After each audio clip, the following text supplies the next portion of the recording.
Hello बच्चों, welcome to my YouTube channel the physics lovers. आज इसमें मैं आपको 12th की फिजिक्स के फर्स्ट यूनिट इलेक्ट्रोस्टैटिक्स के फर्स्ट चैप्टर इलेक्ट्रिक चार्जेस के बारे में डिस्कस करूंगा। अगर आपको आज की मेरी वीडियो अच्छी लगे तो आप इसे प्लीज़ लाइक करें, शेयर करें और चैनल को सब्सक्राइब करें और अपना बेल इंडिकेशन ऑन करना न भूलें, क्योंकि आपको आगे ऐसी वीडियोस लगातार देखने के लिए मिलती रहेंगी।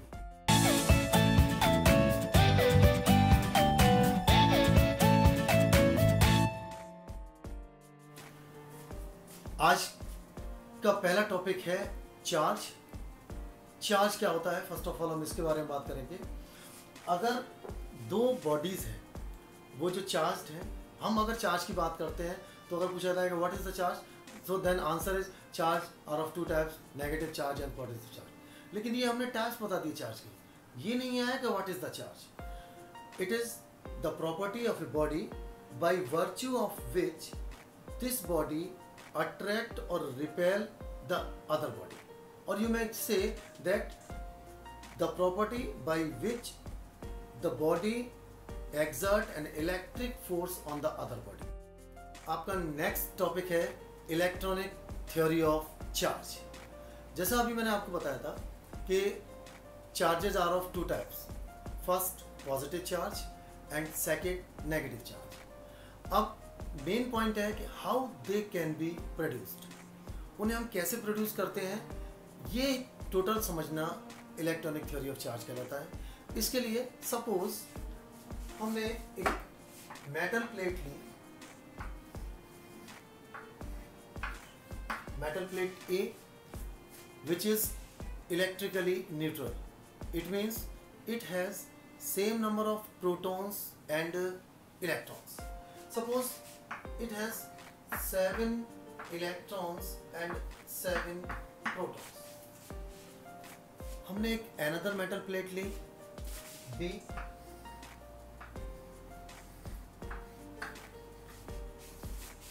ये भी electrically neutral है, it means it also has same number of electrons and protons। Suppose it has 5 electrons and 5 protons।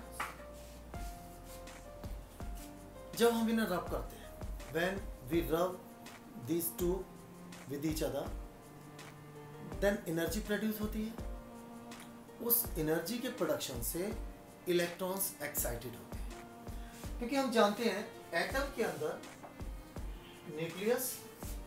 Nucleus में neutron and proton and electrons are revolving around the nucleus in the orbits. जब energy produce होती है, for example suppose it is a proton tightly bounded in the nucleus. अगर मुझे इस proton को release करना है तो मुझे इन सब को पहले ओपन करना होगा, then we release the proton. It means काफ़ी वर्क करना पड़ेगा, काफ़ी एनर्जी की रिक्वायरमेंट होगी to release the proton from the nucleus. But the electrons are like this, ऊपर आउटर मोस्ट में। इनको रिलीज करने के लिए हमको थोड़ी सी एनर्जी की रिक्वायरमेंट होगी and which is provided by rubbing these two metals with each other. हमने माना कि जब इन दोनों को रब किया है, एनर्जी प्रोड्यूस हुई है, तो जिस मेटल का वर्क फंक्शन कम होगा, लेस वर्क फंक्शन होगा, उसमें से इलेक्ट्रॉन्स रिलीज हो जाएंगे और वो हायर वर्क फंक्शन वाली मेटल प्लेट पे पहुंच जाएंगे। सपोज प्लेट ए से 2 इलेक्ट्रॉन्स प्लेट बी पे पहुंच जाते हैं। यहां पे कितने इलेक्ट्रॉन्स रह गए? 5 electrons, but the protons 7 protons, and at plate B there will be 7 electrons while 5 protons। Is it clear? क्योंकि इलेक्ट्रॉन नेगेटिवली चार्ज होता है, प्रोटॉन पॉजिटिवली चार्ज होता है। So after rubbing at plate A there is the deficiency of electrons and there are majority protons. It means this metal plate becomes positively charged, and plate B, which has more electrons, becomes negatively charged.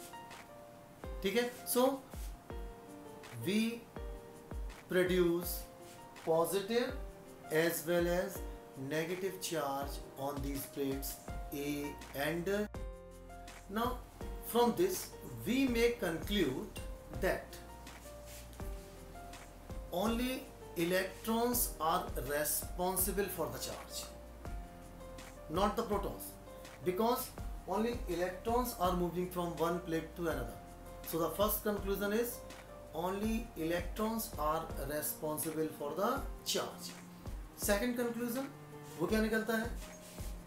इस plate ने electron को loose किया था, इस plate ने electron को gain किया। जिसने इलेक्ट्रॉन को लूज किया वो पॉजिटिवली चार्ज हो गई, और जिस प्लेट ने इलेक्ट्रॉन्स को गेन किया वो नेगेटिवली चार्ज हो गई। तो सेकंड कंक्लूजन हो गया, द प्लेट या the body which loses the electrons becomes positively charged, and the plate which gains the electron becomes negatively charged. Okay, so these are the three conclusions which are drawn from this electronic theory of charge. The next topic is law of conservation of charge.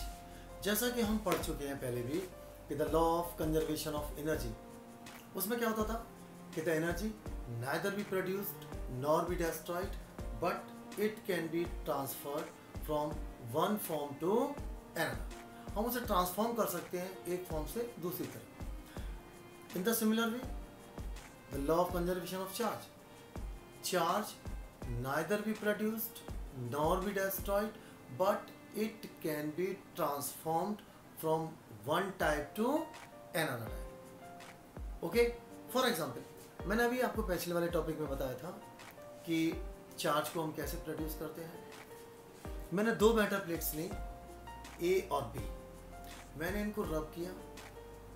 रब करने पर A plate से दो electron B plate पे पहुंच गए। It means A plate becomes positively charged by the charge of two electrons, magnitude of, and plate B becomes negatively charged by the charge of the two electrons. Okay, so we may say that plate A becomes positively charged and plate B becomes negatively charged. If we place these two plates in contact with each other, then the same quantity charges, positive charge and negative charge, cancel the effect of each other, and again these two plates become electrical neutral. So the charge is neither be produced nor be destroyed, but it can transform from one form to another. Clear? ये बच्चों, आपको जो मैंने topics पढ़ाए हैं उनके मैं आपको ये नोट्स प्रोवाइड कर रहा हूँ। इन नोट्स को आप देखें, अपना स्क्रीनशॉट लें या इनको नोट कर लें। ये आपके लिए टोटल मैटर हो जाएगा, तो आपको कहीं और देखने की या उनको किसी बुक से कंसीडर करने की ज़रूरत नहीं होगी। ये आपको कंप्लीट नोट्स हैं, ठीक? तो ये चैनल मैंने आप लोगों की सुविधा के लिए स्टार्ट किया है। जो बच्चे मेरे से कनेक्ट नहीं हो पाते हैं या मेरे पास तक नहीं आ पाते हैं, उनको पढ़ने में परेशानी ना हो, इस वजह से ये चैनल मैंने ओपन किया है। तो आपको नोट्स पूरे प्रोवाइड रहेंगे, ठीक है? इनका कोई आपके लिए चार्ज नहीं, कोई फीस नहीं है। तो आप इनसे पढ़ें, तैयारी करें और आगे अपने जीवन में बढ़ते रहें। हर वीडियो के एंड में मैं आपको इसी तरह से नोट्स देता रहूँगा, जिससे कि आपको कहीं भी कोई बुक कंसल्ट करने की ज़रूरत नहीं होगी। Thank you.